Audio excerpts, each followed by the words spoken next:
Sincerity you can feel. Intention you can carry.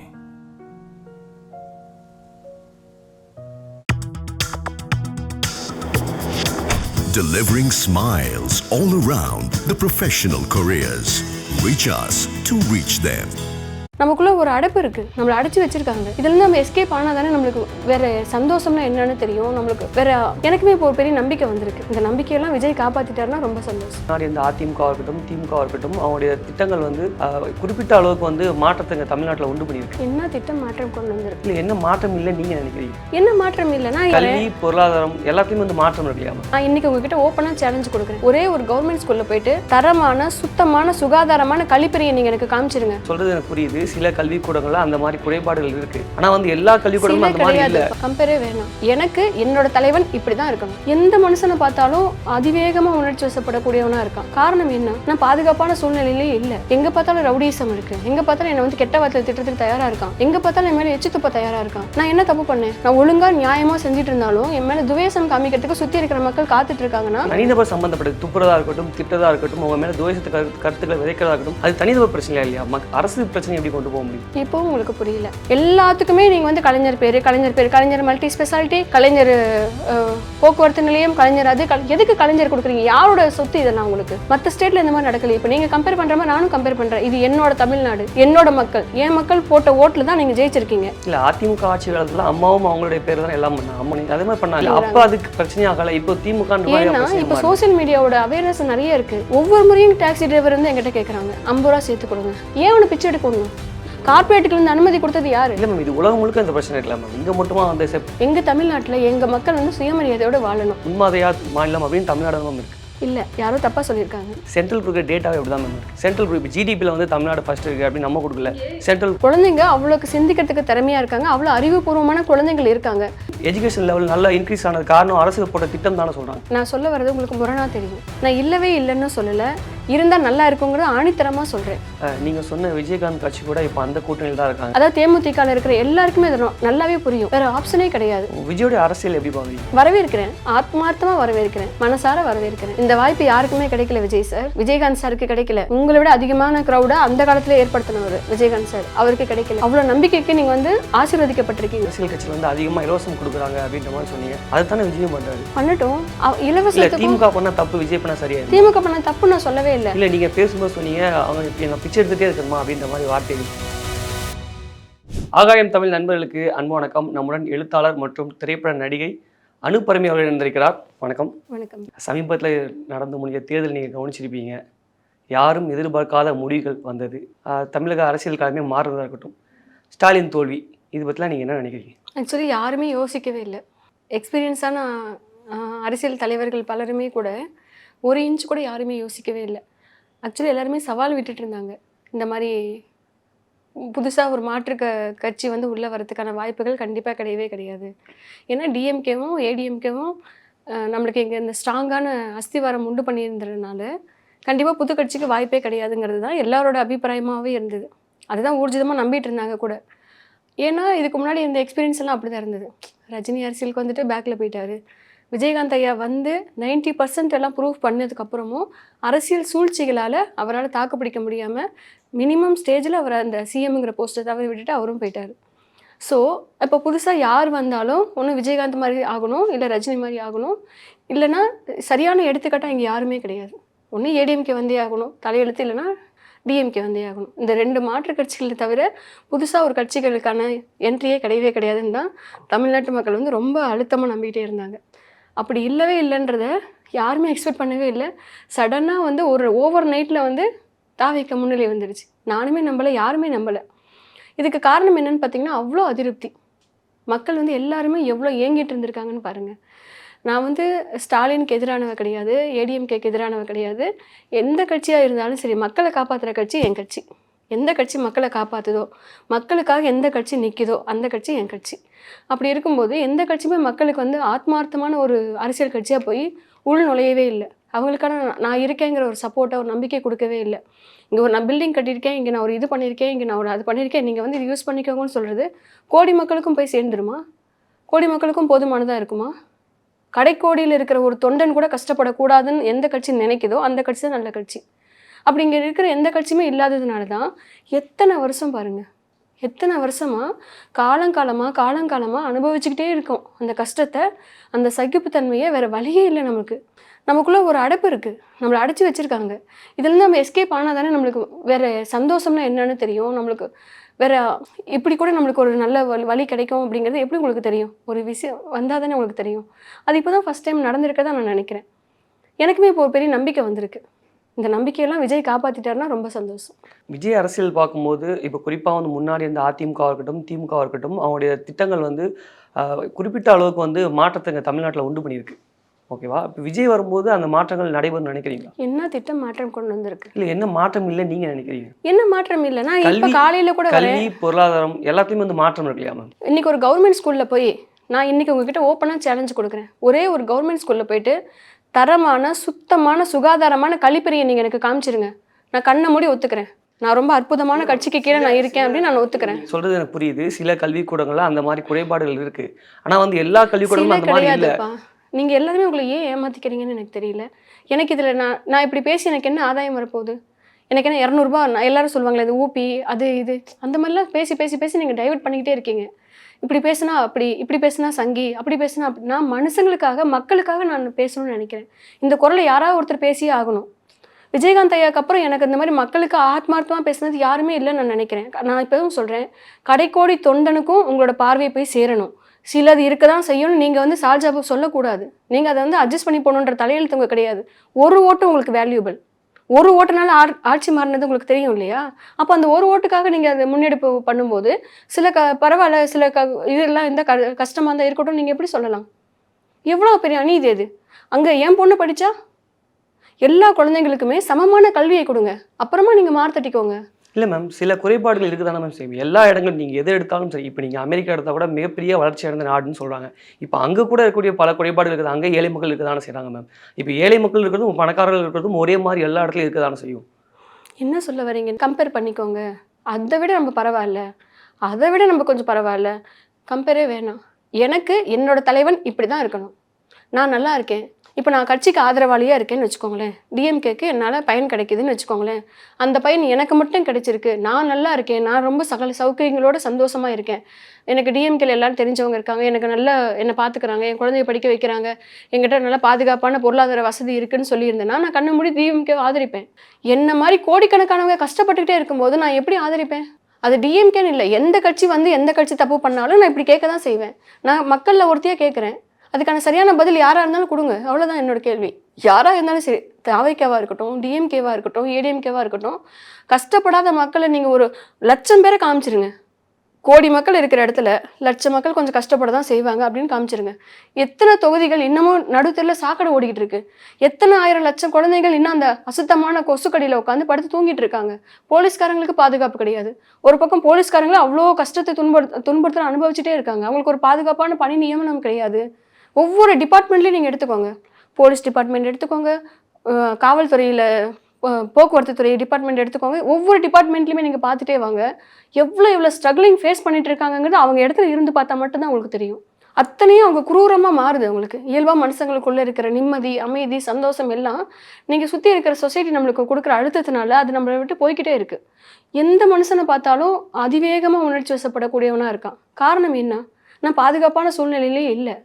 எங்கே பார்த்தாலும் rowdyism இருக்குது. எங்கே பார்த்தாலும் என்னை வந்து கெட்ட வார்த்தையில் திட்டத்துக்கு தயாராக இருக்கான். எங்கே பார்த்தாலும் என் மேலே எச்சு துப்ப தயாராக இருக்கான். நான் என்ன தப்பு பண்ணேன்? நான் ஒழுங்காக நியாயமாக செஞ்சுட்டு இருந்தாலும் என் மேலே துவேஷம் காமிக்கிறதுக்கு சுற்றி இருக்கிற மக்கள் காத்துட்டு இருக்காங்கன்னா இல்லை, அது மக்களுடைய பிரச்சனை தான் மேம். மக்களுக்கு சரியான பாதுகாப்பு கொடுக்க வேண்டிய அரசுனால பிரச்சனைன்னு நான் சொல்லுவேன். தனிநபர் சம்பந்தப்பட்டது துப்புறதா இருக்கட்டும், திட்டதா இருக்கட்டும், உங்க மேலே துவேஷத்து கருத்துக்களை விதைக்கிறதா இருக்கட்டும், அது தனிநபர் பிரச்சனை இல்லையா? அரசு பிரச்சனை எப்படி கொண்டு போக முடியும்? இப்போ உங்களுக்கு புரியல. இப்போது என் வீட்டில் நான் பாதுகாப்பாக இருக்கேன்னா யாரால நான் பாதுகாப்பாக இருக்க முடியும்? என்னை டிபெண்ட் பண்ணி என் குழந்தைங்க இருக்காங்க. என்னோட வருமானம் சரியாக இருந்து நான் என் குழந்தைங்களுக்கு வந்து பாதுகாப்பான ஒரு இடத்த நான் கொடுத்துருக்கேன். 24 மணி நேரமும் என் குழந்தைங்களுக்கு நான் ப்ரொடெக்ட் பண்ணிக்கவே முடியாது. நான் இல்லாத நேரத்தில் என் குழந்தைங்களை நான் அந்த சமூகத்தை நம்பி ஒப்படைச்சிட்டு போகிறேன். என் குழந்தைங்க பத்திரமா இருக்கணும். என் குழந்தைங்களுக்கு நாளைக்கு பாலியல் பலாத்காரம் ஆனாலோ, யாராவது ஒருத்தர் வந்து அவமானப்படுத்திட்டு போனாலோ அதுக்கான காரணம் என்னவா இருக்கும்? எவனோ ஒருத்தன் பாதிக்கப்பட்டிருக்கான். அந்த எவனோ ஒருத்தன் பாதிக்கிறதுக்கான காரணம் என்ன? அவனுக்கு கிடைக்க வேண்டிய அடிப்படை வசதிகள் மட்டும் நீங்கள் கொடுங்க. நீங்கள் லக்ஸூரியாக கொடுக்காதீங்க. எல்லாத்துக்குமே நீங்கள் வந்து கலைஞர் மல்டி ஸ்பெஷாலிட்டி, கலைஞர் போக்குவரத்து நிலையம், கலைஞர் அது எதுக்கு கலைஞர் கொடுக்குறீங்க? யாரோட சொத்து இதெல்லாம் உங்களுக்கு? மக்களோட பேர் ஏன் நீங்கள் வைக்கல? மக்களுக்காக நிஜமாக பாடுபட்ட எவ்வளோ பேர் இருக்காங்க, அவங்களோட பேரில் ஏன் நீங்கள் வைக்கல? மக்களாக பார்த்து உங்களை தேர்ந்தெடுப்பாங்க. ஆனால் நீங்கள் பேர் வைக்கிறதெல்லாம் உங்கள் அப்பாவோட பேர் வைப்பீங்க. நான் சொல்கிறது உங்களுக்கு இந்த மாதிரி ஆந்திராவில் நடக்கலையே, இந்த மாதிரி கர்நாடகாவில் நடக்கலையே, மற்ற ஸ்டேட்டில் இந்த மாதிரி நடக்கலையே. இப்போ நீங்கள் கம்பேர் பண்ணுற மாதிரி நானும் கம்பேர் பண்ணுறேன். இது என்னோட தமிழ்நாடு, என்னோட மக்கள், என் மக்கள் போட்ட ஓட்டில் தான் நீங்கள் ஜெயிச்சிருக்கீங்க. ஏதோ ஒன்று உங்களுக்கு அவர் செஞ்ச நினைவாக, அவரோட வழித்தோன்றலாம் நீங்கள் வந்திருக்கீங்க. அவரோட நினைவாக நீங்கள் ஒன்று வைக்கணும்னா ஏதோ ஒரு ஸ்தாபனத்துக்கு மட்டும்தான் நீங்கள் வைக்கணும். ஒட்டுமொத்தமாக மக்கள் புழங்குற எல்லா இடத்துக்கும் நீங்கள் எப்படி கலைஞரோட பெயர் வைக்கலாம்? இல்ல அதிமுக ஆட்சி காலத்துல அம்மாவும் அவங்களுடைய பேர் தான் எல்லாம் பண்ணாங்க. அதையும் வைக்க கூடாதுதான். அதே மாதிரி பண்ணாங்க. அது யாருமே கேட்க மாட்டாங்க. அப்ப அதுக்கு பிரச்சனையாகல. இப்போ திமுக இப்போ சோசியல் மீடியாவோட அவேர்னஸ் நிறைய இருக்கு. யாராலையும் எளிய சாமானியனால எந்த கேள்வி வேணாலும் கேட்க முடியும். அப்ப நம்ம கிட்ட அந்த மாதிரியான இன்ஸ்ட்ருமெண்ட் கிடையாது. அந்த மாதிரியான ஆயுதம் அப்ப நம்ம கிட்ட கிடையாது. நீங்க எவ்வளவு பெரிய இடத்துல இருந்தாலும் நான் உங்களை போய் அணுகவே முடியாது. ஆனா இப்போ சோசியல் மீடியா பயம் எல்லாருக்கும் வந்துருச்சு. இப்போ என்னால எங்க இருந்த வேணாலும் என்னால கேள்வி கேட்க முடியும். அதுக்கு எடுத்துக்காட்டு இதுதான். என்னோட ஆதங்கத்தை, என்னோட கேள்வியை, என்னோட குமுறலை, என் கோவத்தை நான் இந்த மூலியமா நான் வெளிக்காட்டுறேன். ஏன்னா நான் சந்தோஷமா இருக்கிறது மட்டும் என்னோட நோக்கம் கிடையாது. எந்த எளிய மனுஷனும் கஷ்டப்படக்கூடாது. அவனுக்கு தேவையான வசதிகள், அவனுக்கு தேவையான சுய மரியாதை அவனுக்கு கிடைக்கணும். அவன் கஷ்டப்பட்டு சம்பாதிக்கிறான். காலையிலேருந்து ஜெப்டோ ஓட்டுற ஒரு பையனோட வருமானம் 300 ரூபாய், 400 ரூபாய், 500 ரூபாய். ஆனால் அவன் கொடுக்குற உடல் உழைப்பு எவ்வளோ தெரியுமா? 3000 ரூபாய்க்கு ஈக்குவலாக இருக்கும். குறைஞ்சபட்சம் இதே நீங்கள் ஏசி ரூமில் உட்காந்து செய்யும்போது ஒரு நாளைக்கு அவனுக்கு வந்து 3000 ரூபாயிலேருந்து 5000 ரூபாய் வரைக்கும் அவனுக்கு வருமானம் கிடைக்கக்கூடிய வேலையாக இருக்கும். அவன் ஏசியில் இருப்பான், அவன் லக்ஸுரியாக இருப்பான். ஆனால் அவனோட ஒரு நாள் வருமானம் வந்து 5000 ரூபாயிலேருந்து 10000 ரூபாய். ஒரு நாளைக்கு 1,00,000 ரூபாய் சம்பாதிக்கிறவங்களும் இருக்காங்க, 5000 ரூபாய் சம்பாதிக்கிறவங்களும் இருக்காங்க. ஆனால் அந்த கடைமட்ட ஊழியர் இருக்கான்ல, காலையில் அவன் எந்திரிச்சு இந்த கடுமையான வெயிலில் 10 நிமிஷம் வெளியே தலை காட்ட முடியாது. அவன் அந்த மாதிரி வேலை செய்யறதுனால தான் நீங்கள் இன்னைக்கு லக்ஸுரியாக இருக்கீங்க. அவனோட உழைப்புக்கான ஊதியம் என்னவா இருக்குது? அது யார் ஏன் கேட்கவே இல்லை. அவனோட உழைப்புக்கு இவ்வளோ ஒவ்வொரு முறையும் டாக்ஸி டிரைவர் வந்து என்கிட்ட கேட்குறாங்க 50 ரூபா சேர்த்து கொடுங்க. ஏன் அவனை பிச்சை எடுக்கணும்? கார்பரேட்டுக்குலேருந்து அனுமதி கொடுத்தது யாரு? இல்லை மேம், இது உலகம் முழுக்க இந்த பிரச்சனை இருக்கலாம் மேம். இங்கே மட்டுமா வந்து ஏன் தமிழ்நாட்டில் இருக்கக்கூடாதுப்பா? எங்கள் தமிழ்நாட்டில் எங்கள் மக்கள் வந்து சுயமரியாதையோடு வாழணும். இதுக்கு முன்னாடி மக்கள் எப்படி வேணால் இருந்திருக்கலாம். அதிமுகவில் கஷ்டப்பட்டிருக்கலாம், டிஎம்கேல கஷ்டப்பட்டிருக்கலாம். இனிமேல் வரப்போகிற கட்சியில் என்னோட எல்லா மக்களுமே ரொம்ப சந்தோஷமாக, ரொம்ப சுயமரியாதையோடு வாழணும். அவங்க 1000 ரூபா கூட சம்பாதிக்கட்டும். ஆனால் அந்த மரியாதையை அவங்க நிம்மதியாக ஏற்றுக்கிட்டு சந்தோஷமாக அவங்க வாழணும். அவ்வளோதான். அதுக்கு அரசாங்கம் சப்போர்ட்டாக இருக்கணும். உங்கள் குழந்தைங்களுக்கு நான் நல்ல படிப்பு தரேன்ப்பா. எந்த குழந்தையாக இருந்தாலும் சரி, அதுக்கு சமமான கல்வி தான். சிபிஎஸ்சி கிடையாது, அதுக்கு மேலே ஐசிஐசி கிடையாது, அந்த மாதிரி மெட்ரிக் எஜுகேஷன் கிடையாது. இந்தியா முழுக்க இந்த நிலை இருக்கலாம் மேம். இந்தியா முழுக்கவே நானும் சொல்கிறேன். இந்தியா முழுக்கமே மாற்றுங்க. தமிழ்நாட்டு உதாரணமாக கொண்டு வாங்க. தமிழ்நாட்டில் அப்படி இருக்குது, நானும் மாற்றுறேன்னு சொல்லி மற்ற மாநிலத்தை மாற்றுறதுக்கு நீங்கள் ஒரு எடுத்துக்காட்டாயிருங்க. அது என்ன கல்வியும் மருத்துவமும் கூட இல்லாத ஒருத்தர் அரசு பள்ளிகளில் நல்ல கல்வி தரும் முன்மாதிரியா மாநிலம் அப்படின்னு தமிழ்நாடு இருக்கு. இல்லை, யாரோ தப்பா சொல்லியிருக்காங்க. சென்ட்ரல் கொடுக்குற டேட்டாவே இப்படி தான் மேம் இருக்கு. சென்ட்ரல் இப்போ ஜிடிபியில் வந்து தமிழ்நாடு ஃபர்ஸ்ட் இருக்கு அப்படின்னு நம்ம கொடுக்கல. சென்ட்ரல் அதாவது நீங்க என்ன தெரியுமா, நாலேஜ் வைஸ் அவங்க சொல்றாங்க, கல்வி கூடத்தை வச்சு அவங்க சொல்லல. குழந்தைங்க அவ்வளோக்கு சிந்திக்கிறதுக்கு திறமையா இருக்காங்க, அவ்வளோ அறிவுபூர்வமான குழந்தைகள் இருக்காங்க. அவங்கள ஆக்கப்படுத்துறதுக்கான நிறுவனங்கள் தான் இங்கே இல்லை. இப்போது நான் ஐஏஎஸ் படிக்கிறேன், ஐபிஎஸ் படிக்கிறேன்னு சொல்லி அவ்வளோ இன்டெலிஜென்ட்டாக வரக்கூடிய விஞ்ஞானங்கள்லேருந்து எல்லாத்தையுமே கற்றுக்கக்கூடிய திறமை இருக்கிற குழந்தைங்க நம்ம தமிழ்நாட்டில் ரொம்ப ரொம்ப அதிகம். ஏன்னா இவங்க சிந்திக்க தெரிஞ்ச குழந்தைங்க, அறிவுபூர்வமான குழந்தைங்க. இவங்களுக்கு சரியான ஒரு கல்வி கூடங்கள் இன்னும் கிடைச்சதுன்னா இன்னும் அவங்க பெரிய லெவலுக்கு போவாங்க. ஆனால் நீங்கள் ஒரு 20% 30% ஒரு நிறுவனத்தை கொடுத்துட்டு இதுவே சூப்பர் உங்களுக்கு. ஒரு அடித்தளம் ஒன்று கொடுக்குறதுன்னு ஒன்று இருக்கலாம் மேம். இந்த பேசிக் எஜுகேஷனுக்கு நிறைய விஷயங்கள் பண்ணது இருக்குல்ல மேம், அது அரசு தானே மேம் பண்ணிச்சு.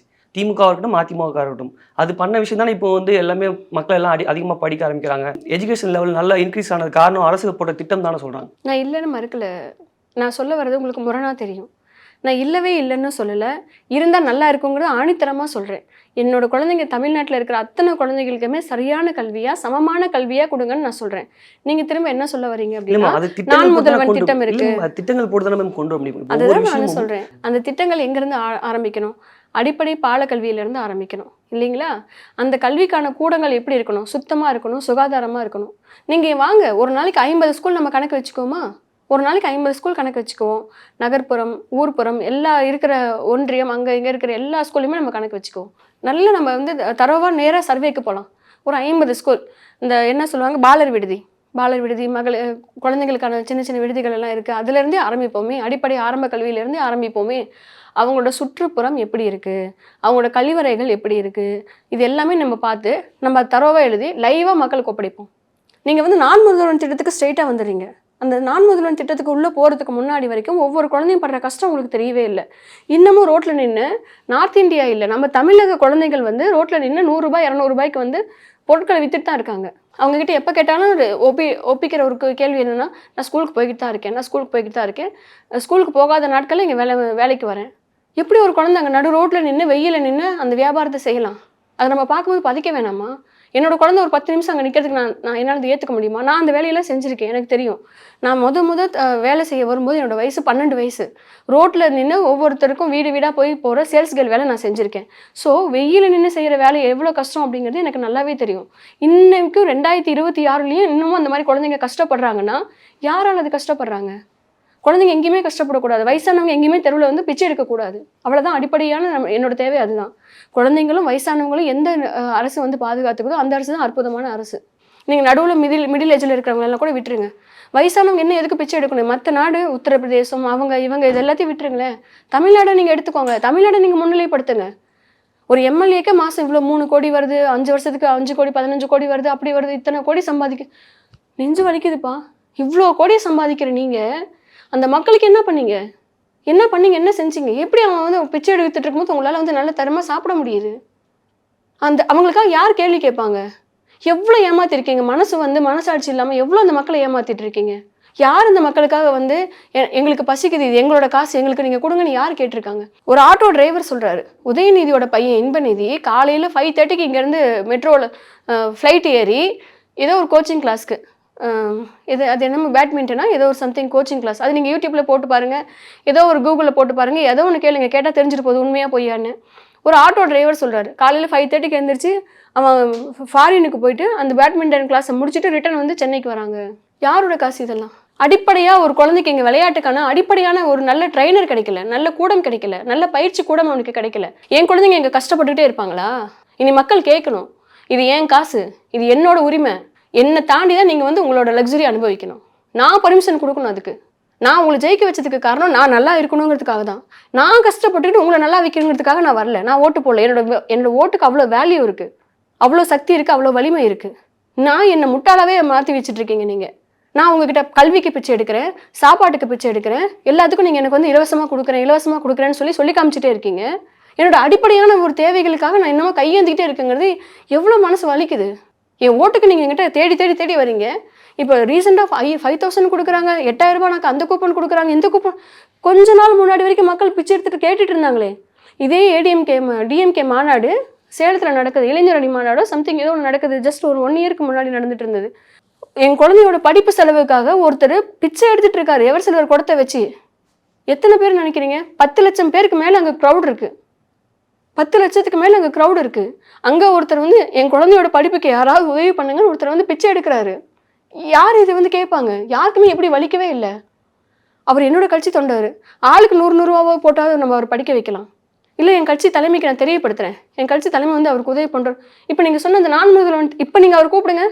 ஏன்னா அவரோட குழந்தையோட கல்விக்கு யார் உதவி பண்ணாங்க நீங்கள் எனக்கு கேளுங்க. அது எல்லா சோசியல் மீடியாவிலும் இருக்குது இல்லையா? அந்த ரெக்கார்டு இருக்குல்ல, அவர் பிச்சை எடுத்தது எல்லா சோசியல் ரெக்கார்ட்லையும் இருக்குது, எல்லா வீடியோஸ்லையுமே அது பதிவாயிருக்கும்.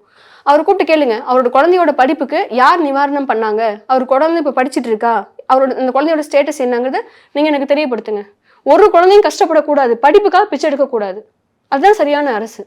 நீங்கள் சொன்ன விஜயகாந்த் கட்சி கூட இப்போ அந்த கூட்டணியில் தான் இருக்காங்க, அதை பற்றி என்ன நினைக்கிறீங்க? என்னன்னா, ஒருவேளை நானும் அந்த கட்சியில் இருந்திருந்தேன்னா, அரசியல் கட்சியில் இருந்திருந்தேன்னா இந்த மாதிரி நிலைப்பாடு தான் எடுத்திருப்பேனே என்னமோ.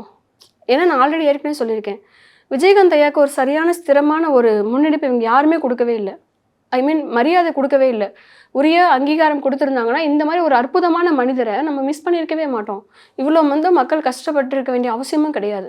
அப்போது அவர் இல்லாத நிலைமையில் அந்த கட்சியை காப்பாற்றுறதுக்காக இவங்க போராடுறது எனக்கு புரியுது. அதாவது தேமுதிகவில் இருக்கிற எல்லாருக்குமே அது நல்லாவே புரியும். வேறு ஆப்ஷனே கிடையாது. அவங்க நல்லவங்களோ கெட்டவங்களோ எதுவாக இருந்தாலும் சரி, இப்போ நான் வந்து அங்கே எனக்கான ஒரு இடத்த நிலைப்படுத்திக்கணும். எனக்குன்னு ஒரு இடத்த நான் நிலைப்படுத்திக்காமல் நான் எங்கேயும் அலைஞ்சிக்கிட்டே எனக்குன்னு ஒரு அடையாளமே இல்லாமல் நான் இருக்கேனா இல்லையான்னு மக்களுக்கு தெரியப்படுத்தாமல் இருக்கிறதுங்கிறது வந்து ரொம்ப கஷ்டமாக இருக்கும். நான் ஜெயிக்கிற வரைக்கும் நான் என்ன வேணால் பண்ணுவேன். போய் சேர்ற வரைக்கும் சில விஷயங்கள் நம்ம சந்திச்சு தான் ஆகணும். போய் சேர்ற இடம் கோயிலாக இருக்கணும். அதுதான் அவங்களோட நிலைப்பாடாக இருந்திருக்கும் நான் நினைக்கிறேன். அதுக்காக தான் அவங்க டிஎம்கே சூஸ் பண்ணியிருக்காங்க. வந்து இப்போ வெற்றி வாங்கிட்டாங்கல்ல, ஜெயிச்சிட்டாங்கல்ல, இதுக்கப்புறம் அவங்களோட வளர்ச்சியை பாருங்க. இப்போ விஜயோட அரசியல் எப்படி பார்க்குறீங்க? வரவேற்கிறேன், ஆத்மார்த்தமாக வரவேற்கிறேன், மனசார வரவேற்கிறேன். இந்த வாய்ப்பு யாருக்குமே கிடைக்கல விஜய் சார். விஜயகாந்த் சாருக்கு கிடைக்கல. உங்களை விட அதிகமான க்ரௌடை அந்த காலத்தில் ஏற்படுத்தினவர் விஜயகாந்த் சார், அவருக்கு கிடைக்கல. ரஜினி வந்து ஃபேம் இருக்குது, சூப்பர் ஸ்டார் அதெல்லாம் இருந்து அவரும் வந்தார், அவருக்குமே கிடைக்கல. பட் உங்களுக்கு கிடைச்சிருக்கு. மக்கள் அவ்வளோ நம்பிட்டு இருக்காங்க உங்களை.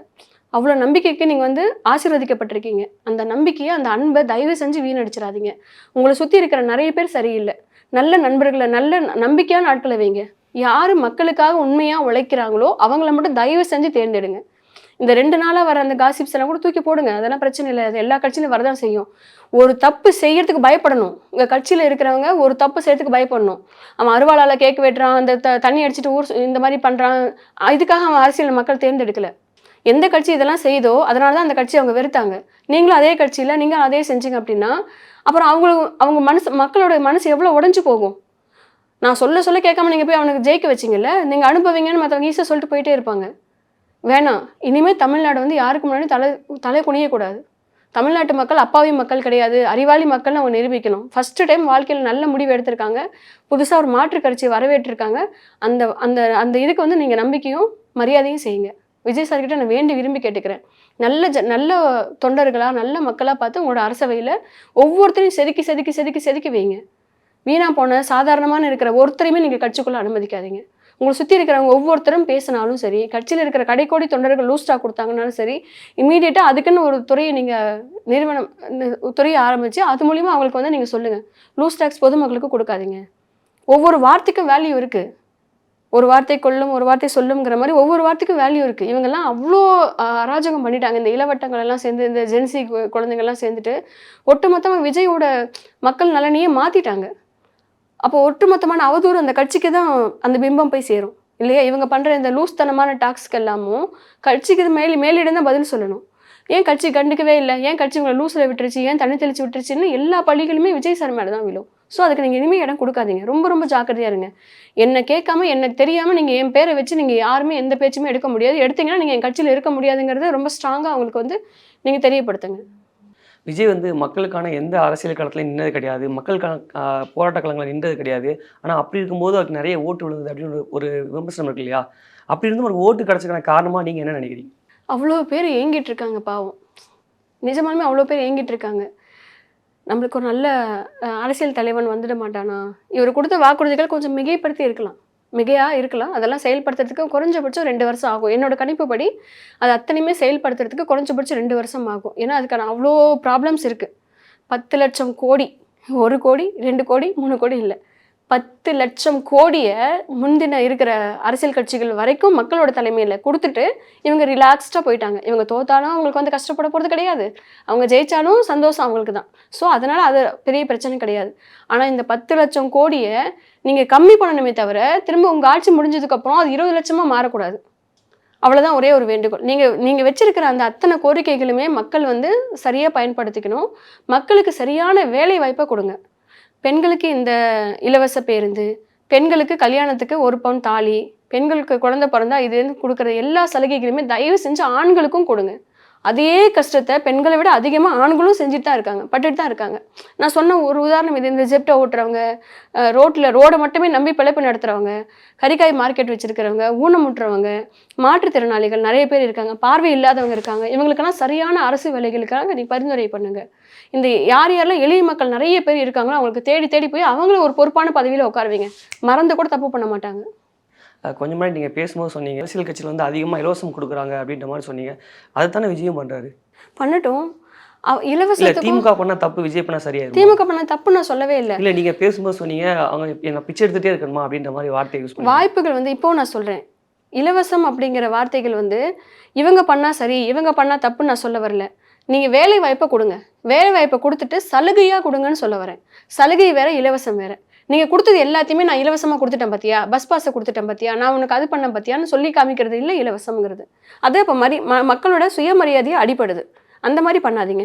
நீங்கள் விஜய் சார் இலவசமாக கொடுக்குறத சலுகையாக கொடுங்க. என்னோட தம்பிக்கு நான் செய்கிறேன், என் தங்கச்சிக்கு நான் செய்கிறேன், இது உன்னோட பணம், உன் பணத்தில் நான் உனக்கு சில விஷயங்களை இதை நான் கொடுக்குறேன், இது நீ மரியாதையாக பயன்படுத்திக்கோ, சரியான முறையில் உன்னையும் காப்பாற்றிட்டு உன் குடும்பத்தையும் காப்பாற்றிக்கோ, உன்னால் என்னென்ன பண்ண முடியுமோ, உன் வளர்ச்சிக்கு என்னென்னலாம் தேவையோ அது இந்த அரசு செய்யும், அதை தான் செய்கிறேன், அதுதான் சலுகைன்னு சொல்கிறேன், அது மாதிரி கொடுங்கன்னு சொல்ல வரேன். நீயே முன்னேறிக்கோ, நீயே செஞ்சுக்கோங்கிறதுக்கு நான் எதுக்கு ஓட்டு போட்டு ஒருத்தர் ஜெயிக்க வைக்கணும்? இலவசம் வேற, சலுகை வேற. நீங்கள் உங்களோட ஓட்டுங்கிறது வந்து கோடிக்கணக்காக மேலே நீங்கள் அது வேல்யூ, புரியுதுங்களா? 10 லட்சம் கோடி இல்லை, பல லட்சம் கோடிக்கு மேலே வேல்யூ ஒரு ஓட்டு. அந்த ஒரு வாக்காளனும் என்னோட சொத்து. அந்த ஒவ்வொரு வாக்காளனையும் அவன் பரம்பரையே காப்பாற்றுறது தான் ஒரு அரசியல் தலைமையோட கடமை. அதை நான் காப்பாற்றுறேன். உன் பையன் என்ன படிக்கணும், உன் குழந்தை என்ன படிக்கணும், உங்கள் அம்மா உடம்பு சரியில்லையா, உங்கள் அப்பா உடம்பு சரியில்லையா, உனக்கு என்ன அடிப்படையான தேவை என்ன இருக்குது, என்ன வேணும், சுத்தமான அவன் வெளியே இறங்கி வரும்போது அவனுக்கு பாதுகாப்பான ஒரு தார் சாலை வேணும், குறைஞ்சபட்சம் அவ்வளோதான். அவன் நிம்மதியாக தூங்குறதுக்கு அவனுக்கு ஒரு இலவச மின்சாரம் வேணும், அடிப்படையான மின்சார வசதி இருக்கணும், அவன் குழந்தைங்க படிக்கிறதுக்கு ஒரு நல்ல கல்வி நிலையம் இருக்கணும். நீங்கள் ஃபாரின் போங்க, அங்கே போங்க, உலக டூர் அவன் கேட்கல, வேர்ல்டு டூர் கேட்கல, டெய்லி ராத்திரி ஆனால் நான் வந்து லக்ஸுரியாக பாரில் போய் தண்ணி அடிக்கணும்னு அவன் கேட்கல. லக்ஸுரியான வசதிகளை நீங்கள் அனுபவிக்கும் போது அடிப்படையான சில வசதிகளை அவன் அனுபவிக்கிறதுக்கு அவன் ஓட்டுக்கு மூலியமாவது அவனுக்கு மரியாதை கொடுங்க. இப்போ நான் சொல்றது உங்களுக்கு புரியுதா? அவ்வளோதான். உங்களுடைய கருத்துக்களை என்னோட பயந்துட்டு மிக்க நன்றி. நன்றிப்பா. Purity you can feel. Intention you can carry.